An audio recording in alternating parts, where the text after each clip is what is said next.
Hey, what's going on, period 45? I'm Robert. I'm going to be showing you how to do backflip the tricker way. The tricker way is a bit different than the gymnast way because the tricker way is a little more fluid and it helps you do tricks and it helps you go into tricks and it's kind of a ease into it. So I'm going to be showing you how to do that. So the first step is to make sure that you jump off your toes instead of jumping off the flats of your feet, because your legs are designed to act more as springs if you're jumping off your toes than just your flat feet, because that doesn't give you as much height as that. You also want to make sure you're bending your knees because that gives you more jump, and you want to make sure that you're taking your arms and putting them back here. Not so far back that you hurt yourself, but so far back that they kind of meet a point where they can't go back and it doesn't hurt you, you know, to do that.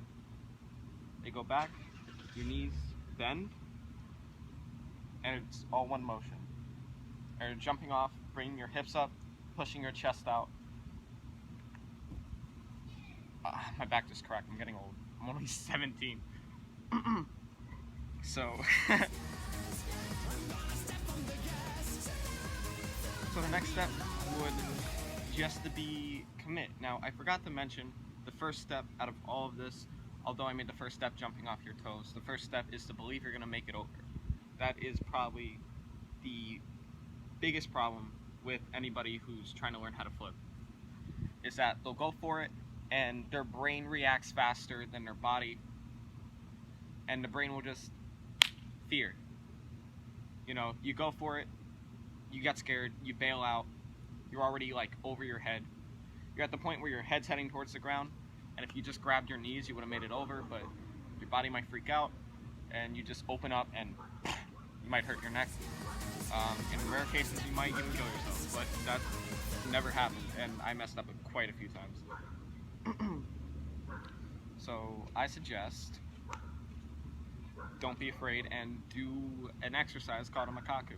A makaku is kind of like a handspring, but you already have your hand planted on the ground. So a makaku is this. I might have flew off screen there, but and once you get comfortable with a makaku, you want to make sure you use two arms, and you'll turn that into basically a back handspring, which is useful for getting used to the feeling of flipping backwards and just making it over. You also want to make sure when you do a makaku, you incorporate more of turning to the left than to the right, or whichever way you're using your arm. So it's just kind of over your head at that point. When you do a backflip, you want to make sure it's just straight over and not to the side, because physics will turn you and you will not know where you are, because I've done that before. It's scary. So this is a makaku with, you know, more of a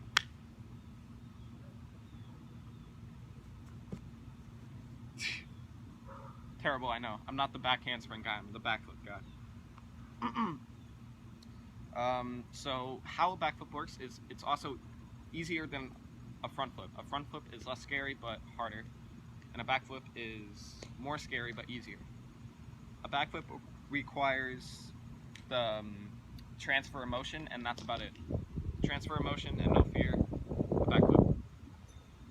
So when you're going, your arms are going, you're looking forward, and once you meet a point, you just flick your head back and the rest of the motion will carry, and that's how physics works.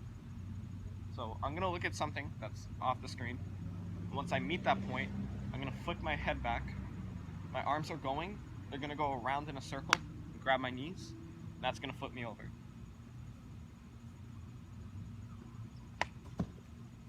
Beanie came off. So that's the entirety of a backflip right there.